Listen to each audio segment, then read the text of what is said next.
Bom dia, irmãos. A paz do Senhor Jesus esteja presente no nosso meio, no nosso coração nesta manhã, amém? Nós estamos estudando gente que fez algo para quem? Para o Senhor. Gente que fez coisas importantes, que deixou exemplo para mim e para você. Gente que deixou exemplo daquilo que se deve fazer e daquilo que não se deve fazer. Mas gente que fez alguma coisa e que foi colocado na palavra do Senhor e que hoje eles são exemplos para nós. E hoje nós vamos estudar a vida de Epafrodito. Vocês já leram esse nome na Bíblia? Epafrodito. Nós vamos estudar sobre a vida dele. O nosso texto básico é no livro de Filipenses. A igreja dos Filipenses estava localizada na cidade de Filipos. Então nós vamos nos situar aí. Quem fundou a igreja na cidade de Filipos? Foi Paulo. Filipos era a capital da Macedônia, certo?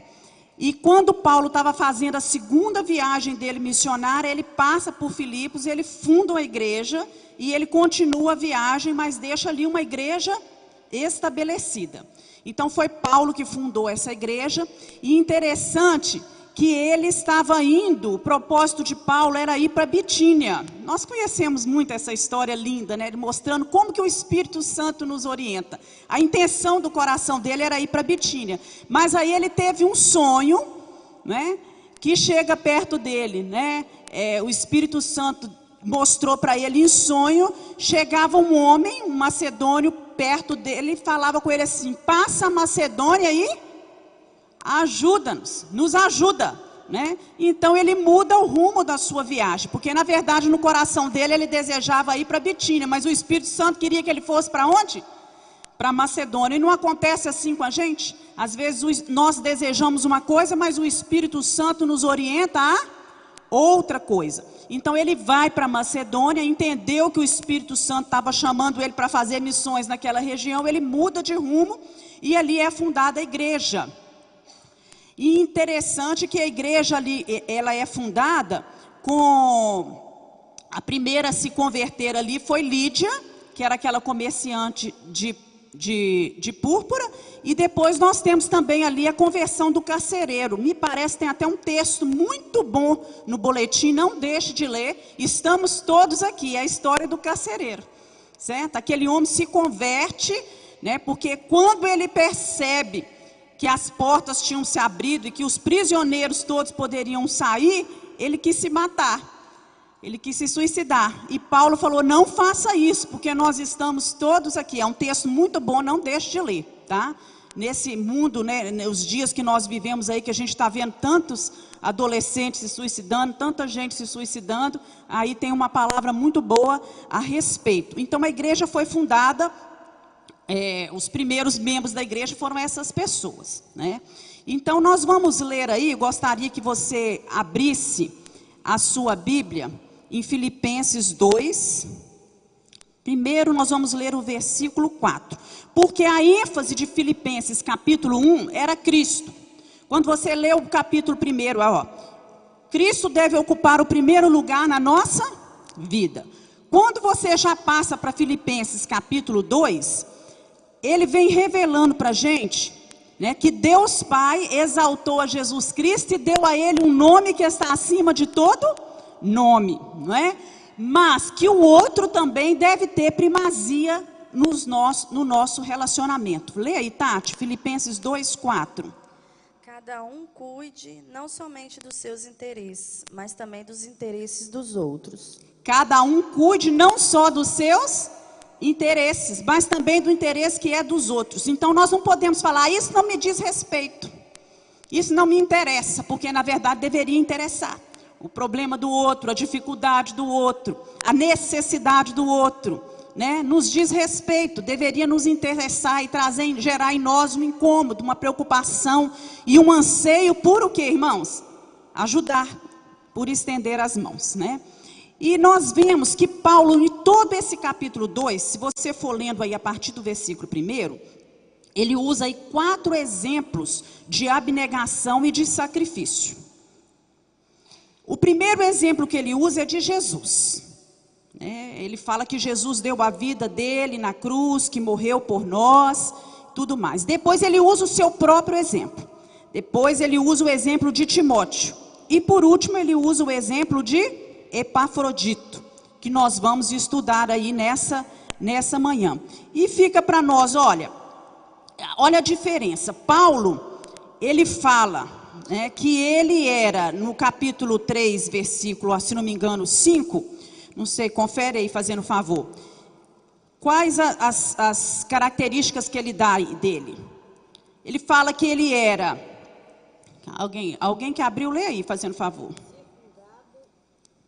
Circundado ao 8º dia, da linhagem de Israel, da tribo de Benjamim, hebreu de hebreus, quanto à lei fariseu. Isso. Olha as credenciais dele. Ele era um homem da tribo de Benjamim, ele era hebreus de hebreus, quer dizer, ele era um puro sangue.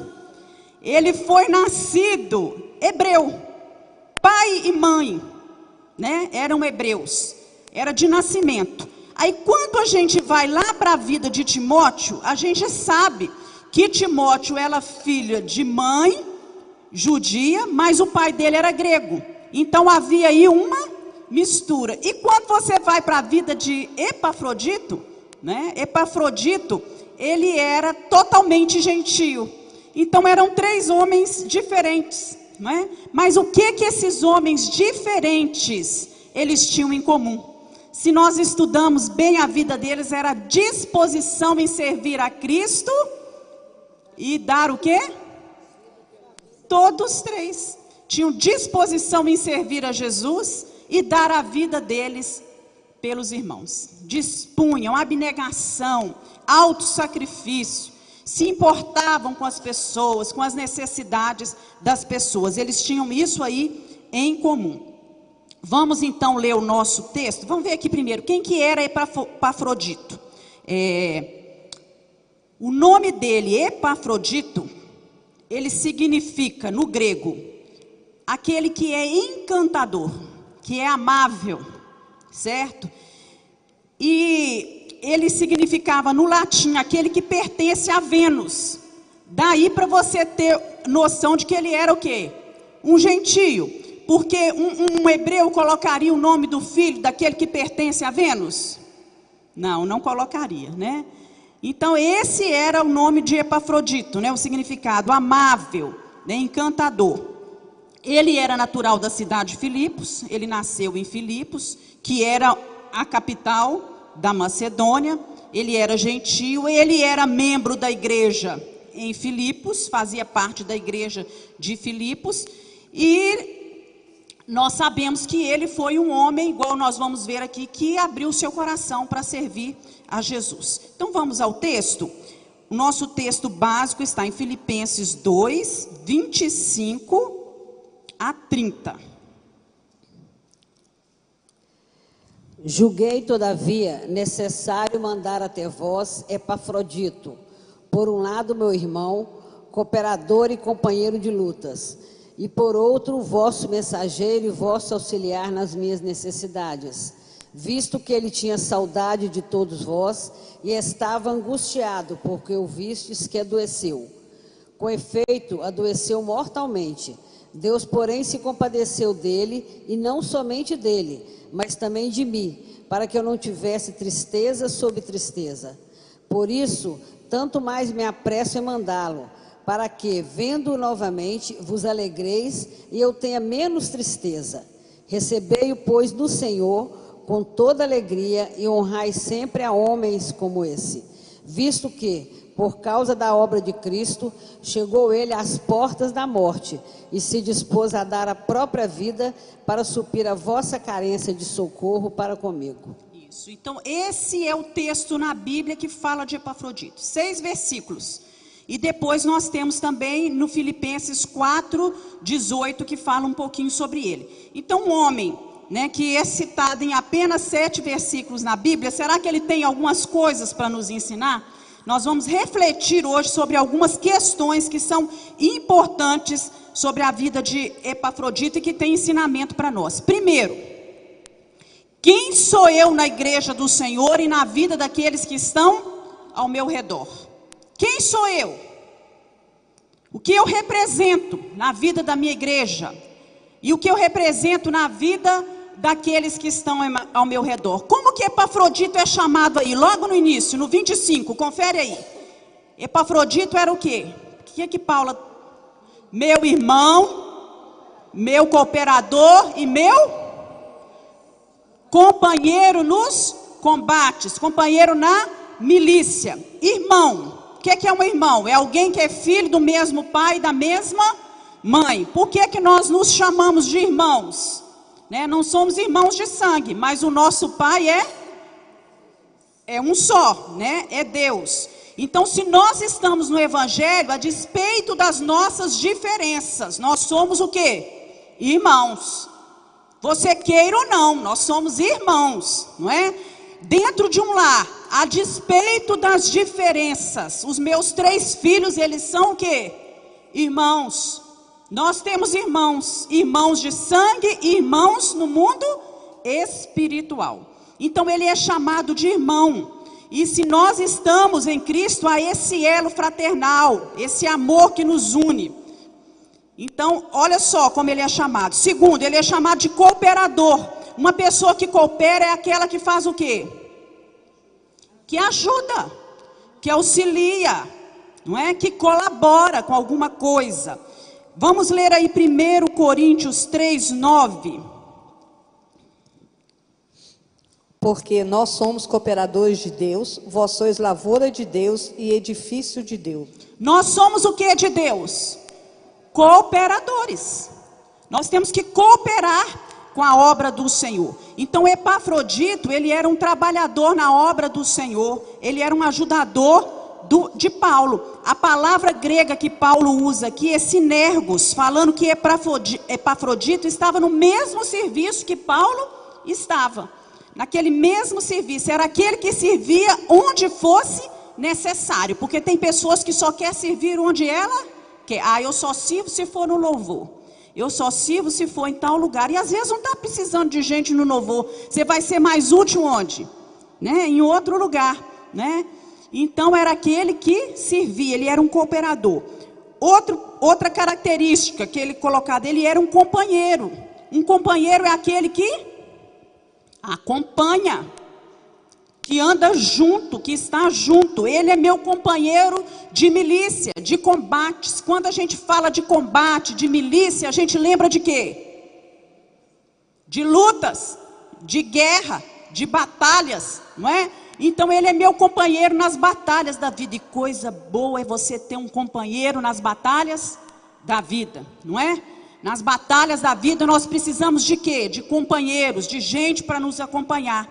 Então Paulo usa essa metáfora aí, né, companheiro de milícia, para poder exemplificar que ele era companheiro nos conflitos, nos momentos difíceis da vida. E todos nós, servos de Deus, nós temos que ser um guerreiro, aquele que milita, aquele que luta. E porque nós temos que combater inimigos. Quais são os nossos inimigos, irmãos? Inimigos em comuns que todos nós temos. Quais são? Que nós os cristãos temos. O inferno, o diabo que se levanta contra a nossa vida. Nós temos os valores distorcidos, os princípios errados, não é? Os escarnecedores que vivem escarnecendo da palavra do Senhor. Então nós temos inimigos. Mas a palavra de Deus diz que a nossa luta não é contra as pessoas. Minha luta não é contra a Lana, não é contra a pessoa que está lá no meu trabalho, não é contra aquele parente meu que muitas vezes fica escarnecendo do fato de eu ser cristão. A nossa luta é no mundo espiritual, certo? E aí fica para nós a pergunta, né? Primeiro, homens como Epafrodito são uma dádiva para a liderança da igreja. Fala para quem está do seu lado, você pode ser um presente de Deus na vida dos líderes dessa igreja. Fala para mim se não é tudo que uma liderança precisa, de gente que é irmão de verdade, de gente que é o quê? Cooperador, e de gente que é companheiro. É tudo que todo líder precisa, porque líder nenhum, pastor nenhum faz obra sozinho, não é? Empresa nenhuma, família nenhuma é dirigida, liderada sozinha. É preciso que haja o quê?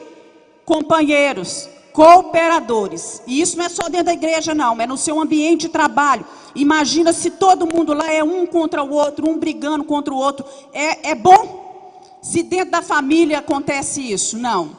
Então nós precisamos adquirir essas características. E para nós fica assim: você é um irmão, um cooperador, você é um companheiro do seu pastor, você defende a mesma causa, você luta no mesmo campo de batalha, você coopera na obra, você auxilia naquilo que é preciso. E fica para a gente aí essa reflexão nesta manhã. Tirando da vida de Epafrodito esse exemplo, sou eu essa pessoa que podem contar comigo, que eu coopero, que eu ajudo, que quando me é dada uma tarefa, uma missão, eu vou e cumpro com zelo, com carinho, mesmo que eu não goste muito de fazer, mesmo que, não é? Muitas vezes eu não me sinta bem preparado para aquilo, mas Deus vai capacitar, Deus vai chamar. E não ser um murmurador, porque muitos não ajudam, não cooperam e ficam por trás fazendo o quê? Murmurando, reclamando, não é? Colocando defeitos, achando defeitos em todas as coisas. E diz a Rita que não trabalha, mas dá trabalho. E nós temos que sair dessa lista daqueles que dão trabalho e ser daquelas que trabalham e ajudam aqueles que dão trabalho, não é? Nós temos que ajudar as pessoas a crescer no nosso dia a dia. Então é largar as coisas de menino, as coisas de criança. Aprender a ser realmente o que é um irmão. Dentro de casa, o nosso relacionamento, a gente não releva tudo. Ah, é minha irmã, é meu irmão, né? Vamos passar por cima disso. Dentro da casa do Senhor tem que ser a mesma coisa. E aí vem para a gente uma outra segunda questão para nós refletirmos. Estou pronto para o serviço? Estou pronto para servir ao Senhor? Epafrodito estava pronto para servir, mesmo correndo risco. O que foi pedido para Epafrodito? Que ele fosse levar, olha aí no seu texto, em Filipenses 2. Acompanha aí, hoje você tem que sair daqui sabendo a história desse homem perfeitamente. Foi pedido a ele para levar uma doação, uma oferta para Paulo. Então, quando Paulo escreveu essa carta para os filipenses, ele estava preso, ele estava em Roma. E ele estava guardado, ele estava numa prisão domiciliar. Vamos ler isso aí em Atos 28, 30 e 31. Quem está com o versículo aí pode ler, fazendo favor. Ok. Durante 2 anos, Paulo morou ali numa casa alugada e recebia todos os que iam vê-lo. Ele anunciava o reino de Deus e ensinava a respeito do Senhor Jesus Cristo, falando com toda coragem e liberdade. Então, Paulo ficou 2 anos em prisão domiciliar em Roma, né? A igreja de Filipos amava Paulo e era sempre ajudadora no seu sustento. Então Epafrodito foi esse portador para levar uma oferta. Quando a igreja de Filipos ficou sabendo que Paulo estava precisando das coisas, a igreja se levantou, os irmãos, cada um deu a sua oferta, levantaram uma oferta missionária. E alguém tinha que mandar essa oferta. Na época tinha banco, gente, caixa eletrônico, para transferir. Vou fazer uma transferência, viu, Paulo, para sua conta, né? Confere aí no seu WhatsApp, aí já mandei a foto do comprovante do depósito. Não tinha isso, irmãos. Você imagina que dificuldade. Então, Epafrodito, ao fazer essa viagem, era uma viagem de risco, uma viagem perigosa. Mas ele dispôs a sua vida para poder fazer isso. E Paulo estava ali o tempo todo guardado. Ele estava em prisão domiciliar, mas ele estava guardado pela guarda pretoriana. Quem que era essa guarda pretoriana? Era os soldados, vamos colocar assim, de elite da época. eles eram experientes, encarregados, né, de proteger o pretório, que era aquela parte central, onde ficavam como se diz assim, como é que é um lugar, que chama um local onde fica a legião de soldados? Vamos botar o quartel, vamos colocar assim, era a parte central do quartel, onde ficavam ali os oficiais, né? Vamos colocar na nossa linguagem de hoje. Então, ele era essa guarda pretoriana que era encarregada disso. E depois, com o passar do tempo, eles passaram a ser a guarda particular do imperador, a guarda pessoal do imperador. E já lá no tempo de Nero, eles estavam ali protegendo o imperador, protegendo a família deles. O salário deles era bem melhor do que os dos outros. Eles eram responsáveis de colocar ordem nos jogos, de colocar ordem nos teatros, de reforçar os serviços, né, de combate de incêndio. Depois eles passaram a ser responsáveis também por torturar e executar prisioneiros. Então Paulo estava ali na prisão, mas ele não podia sair, ir e vir não. Era prisão, ele estava dentro de casa. E naquela época funcionava, não funcionava, irmãos? Funcionava. Né, naqueles tempos funcionava. Ele estava ali e tinha a guarda, né, os soldados mais bem preparados para proteger, para cuidar, para guardar a vida de Paulo. E Epafrodito então se levanta e vai levar essas ofertas. Vamos ler aí no Filipenses 4, que é o outro versículo que fala de Epafrodito, 4:18.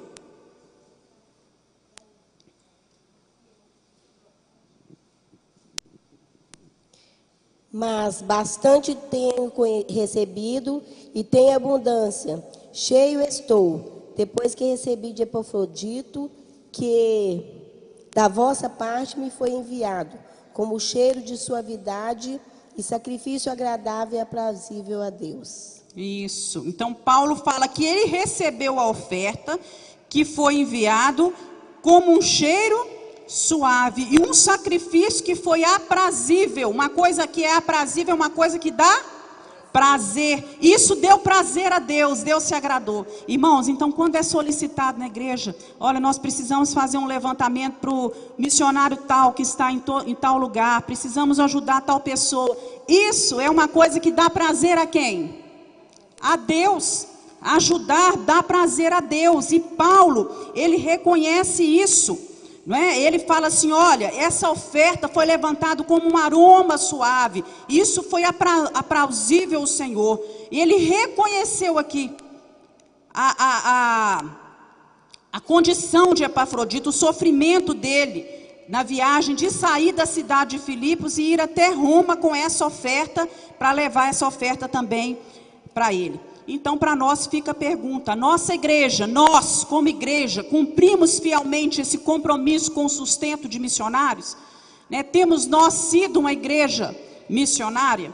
Nós temos aí alguns missionários que nós contribuímos mensalmente. Temos a missionária Fátima, que está na Albânia, temos a missionária Isabel, que está em Tóquio, no Japão, temos a missionária Cleide, que trabalha na missão Novas Tribos, temos a missão, o Adnilson e a Rose, que trabalham na missão Vida.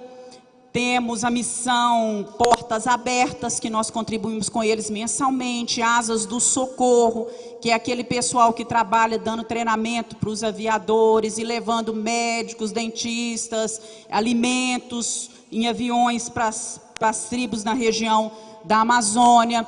Temos a missão Amém. Então nós, como igreja, como um todo, essa igreja tem investido.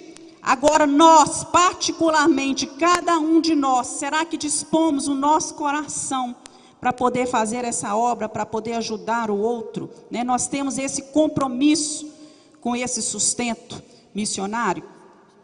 E nós vemos que ele foi escolhido pela igreja. A igreja de Filipos, com certeza, eles devem ter se reunido, devem ter orado, devem ter conversado a respeito, né? Vamos colocar assim, né, Jonathan? Os diáconos se reuniram, a diretoria se reuniu, os diáconos se reuniram, né? E as pessoas pensaram em quem que nós vamos enviar através de quem nós vamos enviar essa oferta para a vida de Paulo. E aí o nome escolhido foi Epafrodito. Por que vocês acham que ele foi escolhido para essa função? Por quê? Primeira coisa que ele tinha que ser uma pessoa honesta, porque ele ia transportar o quê? Valor em dinheiro, confiável, não é? Uma pessoa discreta também, porque ele ia transportar o quê? Você imagina naquela época, ele ia viajar mais de 1000 quilômetros. Essa viagem, ela durava em torno quase de umas 6 semanas, naquela época, para ele chegar até Roma, não é? Então, ele, com certeza, ele era um homem que demonstrava qualidades de alguém que era fiel, de que servia a Deus, de que amava a Deus, porque essa viagem era uma viagem longa, desgastante, perigosa, né? E nós somos daqueles, irmãos, vamos refletir agora, vamos trazer para nós, somos daquelas pessoas que assumem função, missão que nos é dada, sempre visando o nosso conforto. Ou nós abrimos mão do nosso conforto? Porque muitas vezes fica bem assim. Essa hora eu não posso. É hora de eu dar a minha soneca. Não. Nesse dia eu não posso. É dia de eu fazer isso. Tá chovendo. Com chuva eu não saio de casa. Não, esse lugar é muito longe. Nossa, hoje está muito calor, está muito quente. Eu não aguento fazer nada nesse calor. Imagina se Epafrodito fosse pensar assim. Ele nunca teria saído de Filipos para levar a oferta. Então nós precisamos muitas vezes, para cumprir a missão, a tarefa, aquilo que o Senhor nos deu, colocou nas nossas mãos, de abrir mão do nosso conforto. Fala para mim, quando você chega em casa depois de um dia de trabalho, cansado, trabalhou o dia inteiro, você quer tomar um banho, você quer fazer o quê? Deitar, descansar.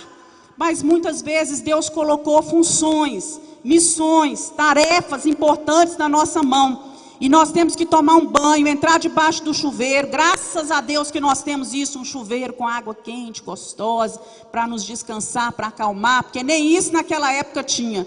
E falar, Senhor, enquanto eu estou tomando esse banho, o Senhor renova as minhas forças, me dá ânimo, porque eu vou chegar lá na casa do Senhor, né? Eu vou prestar culto a Deus, eu vou desempenhar o meu trabalho, eu vou adorar ao Senhor. E o Senhor, você vem, quando chega aqui, o que acontece?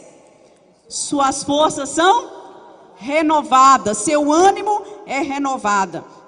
E nós podemos observar, vamos passar aqui pronto a servir, tá?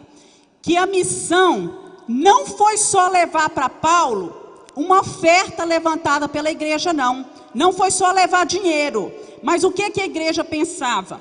Você vai, Epafrodito, olha, ele foi escolhido pensando nisso também, você vai levar o dinheiro, mas você também vai servir a Paulo naquilo que ele precisar.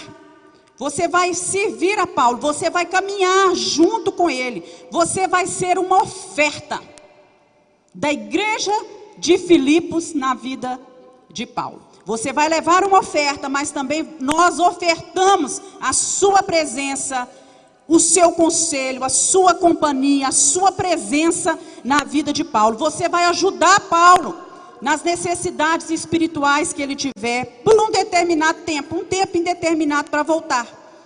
Você vai colocar as necessidades de Paulo acima das suas próprias necessidades. Irmãos, e Deus às vezes nos levanta assim, para servir alguém. Olha, meu filho, durante tanto tempo, né?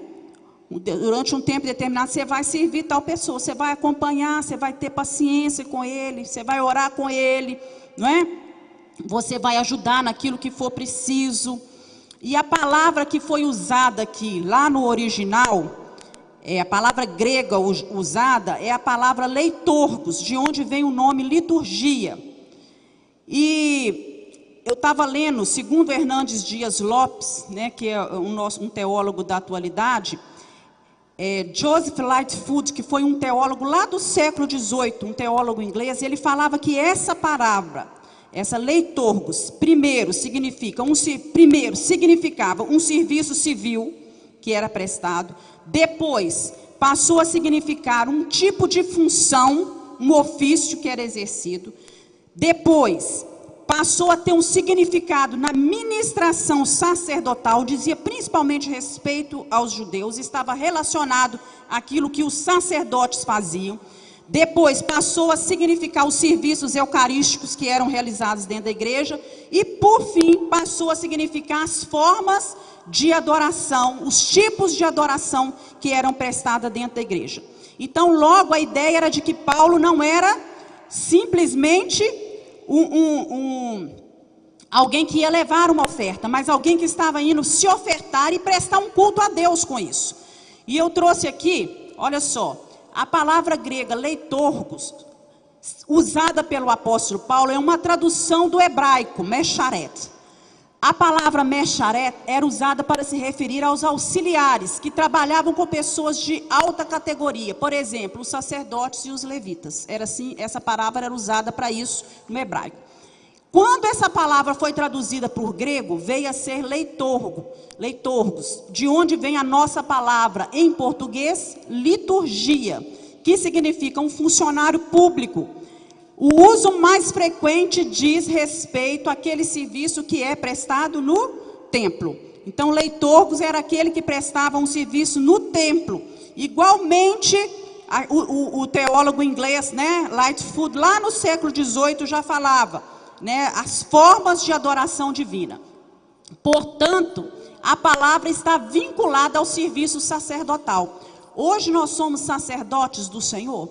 Somos. Deus, Jesus Cristo, nos constituiu reis e sacerdotes. A função do sacerdote era ministrar na vida do povo através dos sacrifícios. Não era isso que o sacerdote fazia, meus irmãos? O povo levava os sacrifícios, levava a oração, os sacerdotes ensinavam a palavra.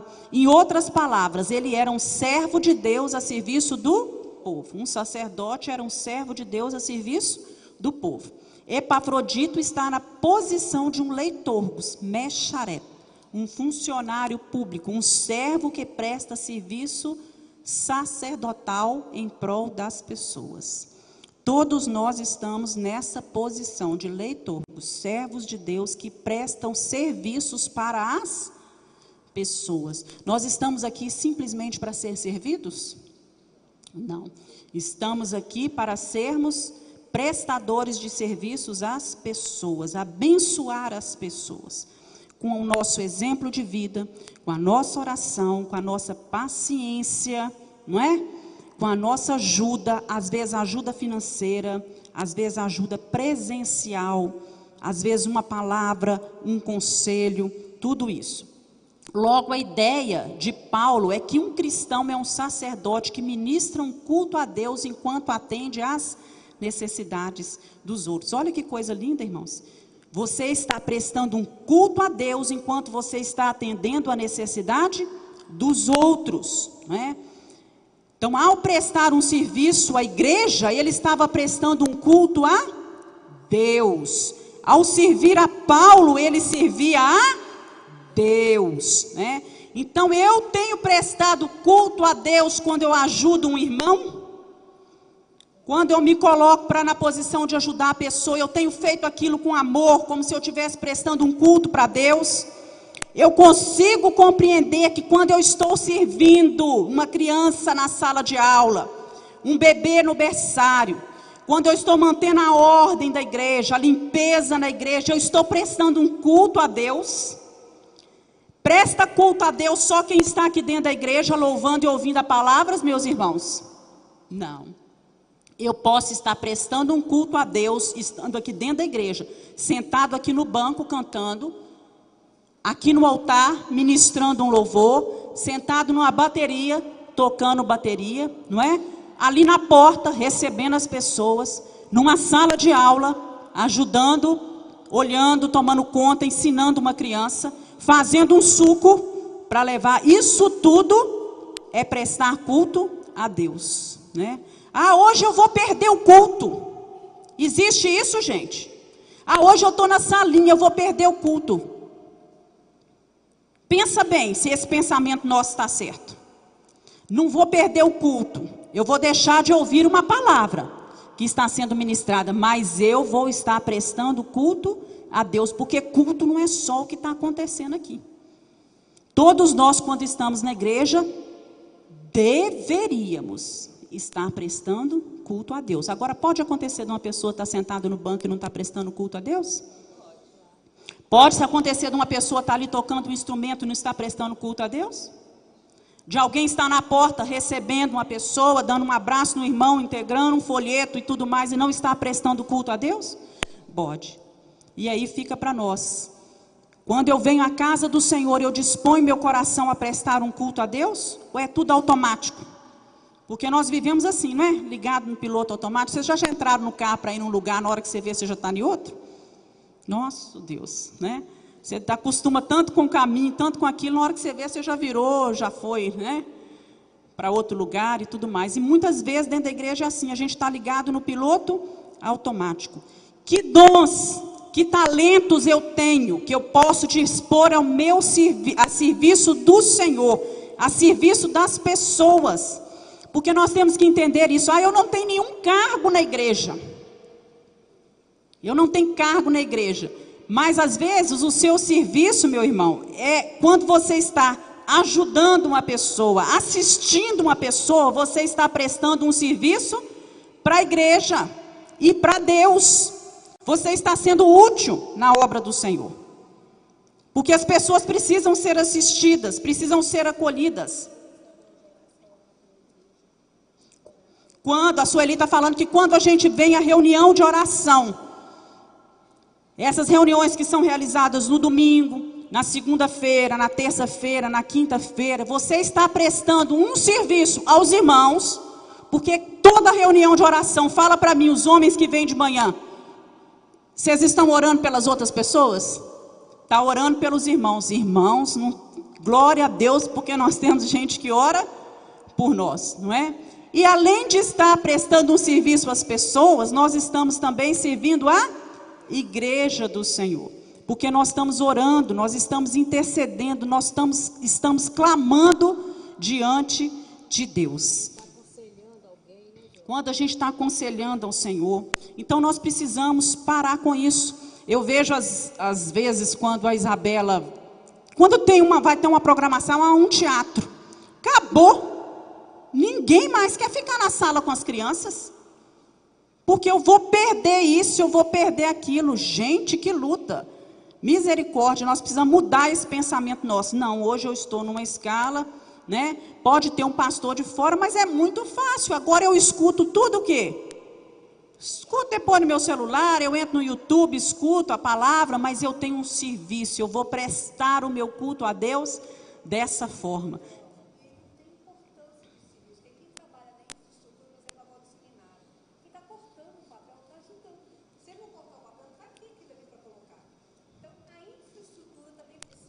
Isso, né? Toda uma logística, para as coisas acontecer tem que ter toda uma logística. A Fátima está falando, nós vamos ter um seminário de mulheres dia 3.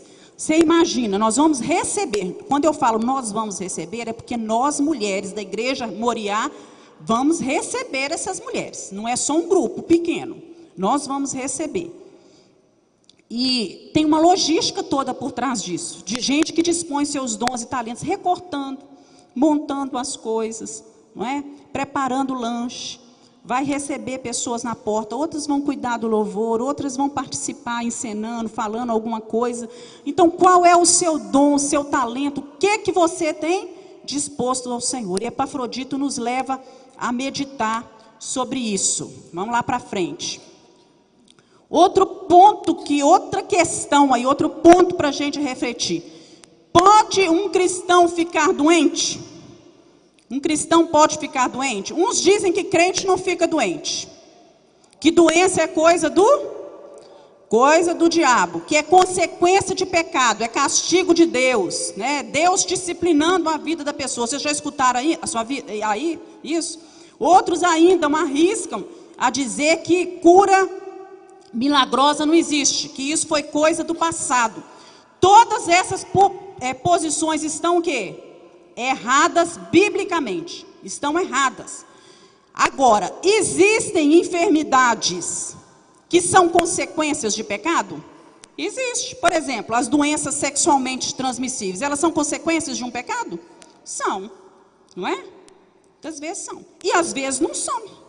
Pode ser que uma pessoa tenha AIDS e não foi necessariamente que ela, né, pecou. Às vezes pegou, né? Com numa agulha, uma coisa assim. Então a gente tem que parar com esses negócios de ficar julgando as pessoas. Existe casos de enfermidade que é Deus tratando conosco, irmãos? Tem. Existe doenças que tem fundo demoníaco? Existe. Vamos abrir a Bíblia aí. Mateus 17, 14 a 18.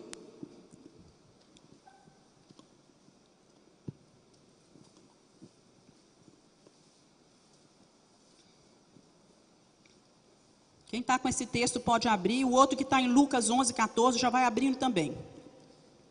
Pode ler. E quando chegar a multidão, aproximou-lhes um homem, pondo-se de joelho diante dele, dizendo: Senhor, tem misericórdia do meu filho, que é lunático e sofre muito, pois muitas vezes cai no fogo e muitas vezes na água. E trouxe os teus discípulos, e não puderam curá-lo. E Jesus respondendo disse: Ó geração incrédula e perversa, até quando estarei eu convosco, e até quando vos sofrereis? Traze-mo aqui. Isso. Então o que acontecia? Aí tinha um moço que ele era lunático. A palavra no grego aí é seleniazonai, que quer dizer alguém que tem uma convulsão. Poderia ser um ataque epilético. Ele estava tendo uma convulsão. Vamos ler lá em Lucas 11, 14. E estava ele expulsando um demônio, o qual era mudo. E aconteceu que, saindo o demônio, o mudo falou, e maravilhou-se a multidão. Isso. Então nós temos um caso de alguém que tem crises epiléticas ou uma convulsão, vamos dizer assim, de origem demoníaca. E temos uma pessoa que é mudo de origem demoníaca. Mas nós podemos dizer que todo mundo que tem convulsão ou que tem ataque epilético está possuído por demônios? A maioria não está. É doença, é coisa de origem física. Então nós não podemos sair por aí, quando vemos uma pessoa tendo uma crise epilética ou tendo uma confusão, sair por aí repreendendo demônio da pessoa. Não é mesmo, irmãos? Nós precisamos pedir discernimento a Deus. Nós vamos ajudar muito mais se a gente encaminhar aquela pessoa o quê? Para um especialista, fazer os procedimentos que tem que ser feito. Nem toda pessoa muda, nem toda mudez é de origem demoníaca. Às vezes a pessoa muda porque ela é surda, ela nunca ouviu e ela não aprendeu a falar. Então é necessário a gente ter discernimento. Coitado, né? Você já expulsou o demônio dele? A gente não pode fazer isso, a gente ofende as pessoas. A gente não pode fazer isso. Então nós temos que pedir discernimento ao Senhor. Nós não podemos atribuir todos os problemas, todas as mazelas da vida à ação direta de demônios. Não podemos fazer isso. Mesmo aquele crente que é um crente mais espiritual, ele pode ficar doente. Foi o que aconteceu com Epafrodito. Volta a sua Bíblia lá para Filipenses capítulo 2, você vai ver que quando Epafrodito chegou em Roma, ele ficou o quê? Doente. E uma doença, irmãos, olha, acompanha lá, é uma doença grave, uma coisa séria. Ele estava doente mortalmente, uma doença que era para morte. Agora, ele não ficou doente porque ele tinha falta de fé, ou então porque ele estava em pecado, ou porque o diabo estava muito irritado, porque ele estava fazendo a obra do Senhor, não é? Tem gente que tem, tô atacado, tô com a gripe, isso é obra do diabo, porque eu estou servindo ao Senhor. Eu me levantei para fazer o trabalho do Senhor, o diabo já vem, não é? Isso é falta de maturidade nossa espiritual, pensar as coisas dessa forma. E nós não somos poupados de ter doenças, de ter enfermidades, de tristezas, de dores, de dificuldades nessa vida, de enfermidades, só porque nós servimos ao Senhor Jesus. Nós vamos passar por isso. Então nós podemos dizer que todos os que adoecem pecaram contra Deus, ficaram vulneráveis aos demônios e não têm fé suficiente para conseguir a cura? Isso é porque você não tem fé, minha irmã. Por isso que você não é curado. Ora porque você está curado. Até porque Epafrodito ficou doente, e Epafrodito estava do lado de quem? Quem estava do lado dele, irmãos? Paulo. Paulo já tinha curado um tanto de doente. Por que Paulo não curou Epafrodito? Porque não era da vontade do Senhor que ele fosse curado, não é? Não tinha orientação de Deus para isso naquele momento. Mas nós temos que orar pelos doentes? Vocês acham que Paulo já tinha orado por Epafrodito? Claro. Claro que Paulo tinha orado. Epafrodito ficou doente e eu creio que a primeira coisa que ele fez foi orar. Porque a primeira coisa que a gente faz quando nós ficamos doentes ou quando a gente vê uma pessoa doente dentro de casa, a gente vai, primeira coisa que nós temos que fazer é o quê? Orar, pedir Deus a cura. E a Bíblia nos ensina que homens de fé ficaram doentes. Pessoas, né, que pregaram a palavra do Senhor. Vamos ver aí. Alguém vai ler para mim, 2 Reis 13:14. Ora, Eliseu estava sofrendo da doença da qual morreria. Então Jeoás, rei de Israel, foi visitá-lo e, curvado sobre ele, chorou gritando: meu pai, tu és como os carros e os cavaleiros de Israel. Quem morreu de uma enfermidade? Eliseu, um profeta de Deus. Ele estava doente de uma enfermidade da qual ele morreria. Vamos lá, o outro texto, 1 Timóteo 5:23. E quem está com 2 Timóteo também já vai abrindo aí. 1 Timóteo. Não bebas mais água só, mas usa de um pouco de vinho, por causa do seu estômago e das tuas frequentes enfermidades. Timóteo frequentemente tinha enfermidades estomacais. Frequentemente. Vamos ler lá o outro, 2 Timóteo 4:20. Erasto ficou em Corinto e deixei Trófimo, doente em Mileto. Paulo falando, olha, Erasto está lá em Corinto, mas Trófimo, quando eu saí, deixei ele doente, lá em Mileto. Vamos ler agora, 2 Coríntios 12, 7-9.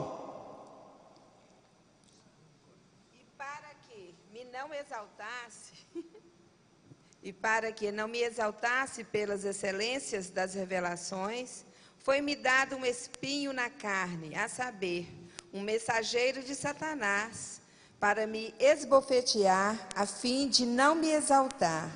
Acerca do qual 3 vezes orei ao Senhor, para que se desviasse de mim. E disse-me: a minha graça te basta, porque o meu poder se aperfeiçoa na fraqueza. Quem estava doente aí, irmãos? Paulo. Alguns teólogos falam que esse espinho na carne que ele tinha era uma doença nos olhos, certo? Então ele já tinha orado?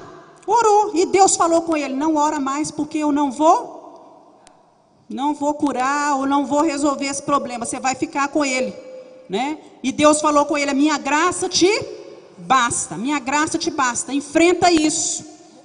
Caminha com isso, leva a sua vida com isso, porque é minha vontade que você tenha isso. Mas ele orou, irmãos?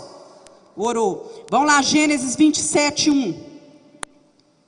Tendo envelhecido Isaque, e já não podendo ver, porque os olhos enfraqueciam, chamou Esaú, seu filho mais velho, e disse-lhe: meu filho. Respondeu ele: aqui estou. Isso.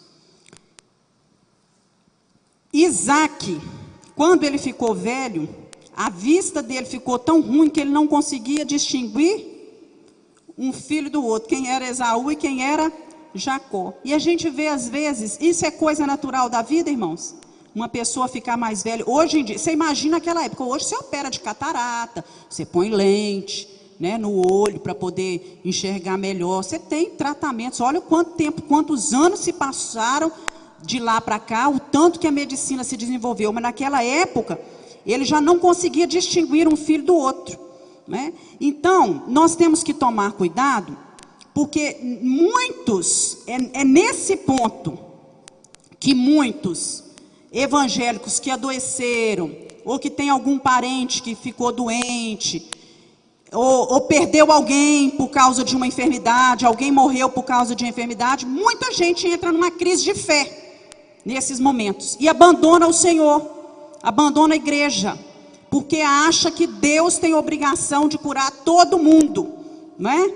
E não é assim que o Senhor age. Deus tem as maneiras certas dele agir. Deus tem hora que vai permitir aquela enfermidade ali para tratar conosco, né, desenvolver a nossa paciência. Então o cristão ele pode ficar doente. Não sabemos do que Epafrodito ficou doente. Provavelmente, né, alguns dizem que provavelmente ele pegou uma febre, era chamada de febre romana, que era uma daquelas pragas que devastava e matava muita gente. Outro ponto, outra questão para refletirmos é a importância do amor fraternal. Olha só, a igreja de Filipos se preocupa com Paulo. Paulo está passando necessidade, vamos mandar uma oferta para ele. Epafrodito se preocupa com Paulo. Não, Paulo está passando necessidade. Eu vou correr o risco, vou levar oferta para ele e vou ser uma oferta da minha presença, da minha companhia na vida dele. A igreja de Filipos se preocupa com Epafrodito. A igreja ficou sabendo que Epafrodito estava doente, ficou preocupada com aquilo, né? Com a situação dele. Ele estava longe de casa, né? E a Bíblia fala ali que ele estava angustiado, porque Epafrodito estava se preocupando com a igreja. Ele estava angustiado, preocupado. Meu Deus, a igreja me manda para cuidar de Paulo, para auxiliar Paulo. Chega aqui, eu estou doente, Paulo tem que ficar cuidando de mim. Olha a situação, meus irmãos. Eu fico doente, Paulo tem que ficar cuidando de mim. E Paulo se preocupa com Epafrodito. No final aí, né, ele vai se preocupar com Epafrodito, porque ele manda um recadinho depois para a igreja de Filipos. E aí nós vemos que não há nada de errado num servo de Deus receber honra, porque Paulo fala assim, quando ele manda um recado para a igreja de Filipos, ele estava preocupado com o modo que os irmãos iam receber, né? Ele começa a demonstrar esse amor com essa preocupação, com medo de que a igreja que estava lá começasse a criticar Epafrodito. Vocês acham que poderia ser possível isso acontecer? Os irmãos que estavam lá? Pois é, lá. Ô, irmão fraquinho, franguinho de granja, aquele irmão, foi lá para cuidar do outro, ficou doente, né? Agora está voltando antes da hora, era para ficar a tempo indeterminado, vai ter que voltar. Então Paulo ficou com esse senso pastoral dele, com essa preocupação pastoral, ele vai se antecipar à situação e vai instruir a igreja. Vocês vão receber ele com honra, vão receber esse irmão com honra, com alegria, né? E não há nada de errado em um servo de Deus receber honra. Nós vamos ler aí 1 Tessalonicenses 5, 12 e 13. Agora lhes pedimos, irmãos, que tenham consideração para com os que esforçam no trabalho entre vocês, que os lideram no Senhor e os aconselham. Tenham-nos na mais alta estima, com amor, por causa do trabalho deles. Vivam em paz uns com os outros. Isso, então Paulo aqui em Tessalonicenses, olha, vocês olham para aqueles que fazem o trabalho do Senhor, tenha amor com eles, tenha consideração, tenha eles em honra. Quem que o mundo honra? Quem que o mundo lá fora honra? Quem é o quê? As celebridades, quem é muito inteligente, não é assim? Quem é muito bonito, quem é muito rico, quem é muito poderoso, esses são os honrados. Mas que tipo de pessoa a igreja deve honrar?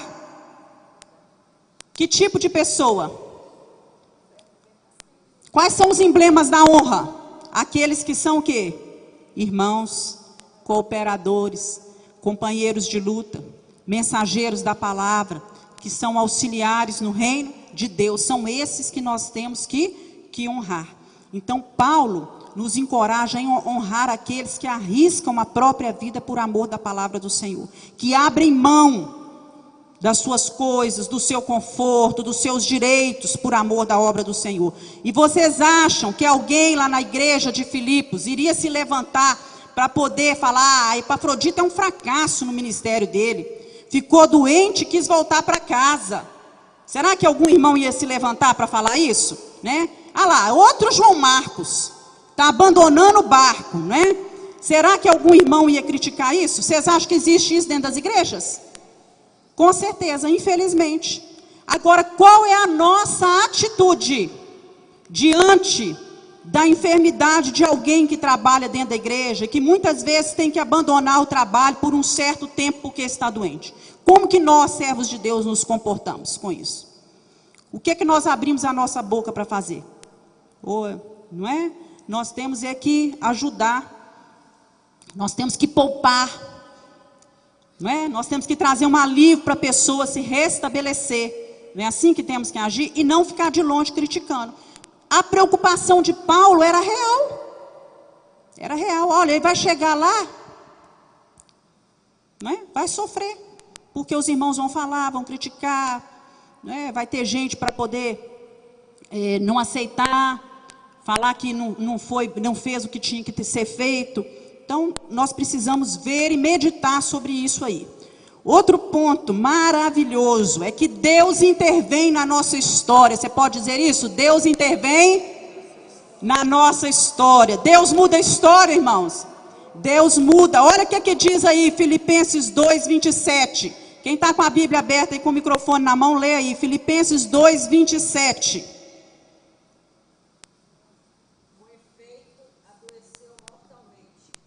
Deus, porém, se compadeceu dele, e não somente dele, mas também de mim, para que eu não tivesse tristeza sobre tristeza. A cura de Epafrodito foi um ato da misericórdia de Deus. Ele estava doente mortalmente, mas Deus se compadeceu dele. Deus teve misericórdia dele. Deus teve misericórdia de Epafrodito e também teve misericórdia de Paulo. Isso que ele fala, né? Essa aqui, não tem aqui, né, nesse texto aqui, qualquer palavra de Paulo para falar que a cura foi pela fé. Ele simplesmente diz que Deus teve o quê? Misericórdia. Deus teve misericórdia. Então, nós podemos entender que toda cura é o quê, irmãos? É divina, é misericórdia de Deus, é pura graça do Senhor. Então, Deus cura por intermédio dos meios e sem os meios. Quais são os meios que Deus usa para curar hoje? Usa os médicos, usa o remédio, usa a fisioterapia, né? Usa muitas coisas para curar. Mas mesmo se não tiver isso tudo, e apesar disso tudo, Deus pode curar? Pode. Porque o nosso Deus intervém na nossa história. Você pode dizer glória a Deus por isso? Glória a Deus. Ali não foi medicamento nenhum, não foi médico nenhum. Foi quem? Deus intervindo na história. Deus curou Epafrodito por amor a Epafrodito, por amor a Paulo, por amor à igreja. E esse Deus que curou lá no passado, ele tem o mesmo poder de curar hoje, né? Ele ainda tira muitas pessoas, né, das portas da morte. Glória a Deus por isso. Louvado seja o nome do Senhor.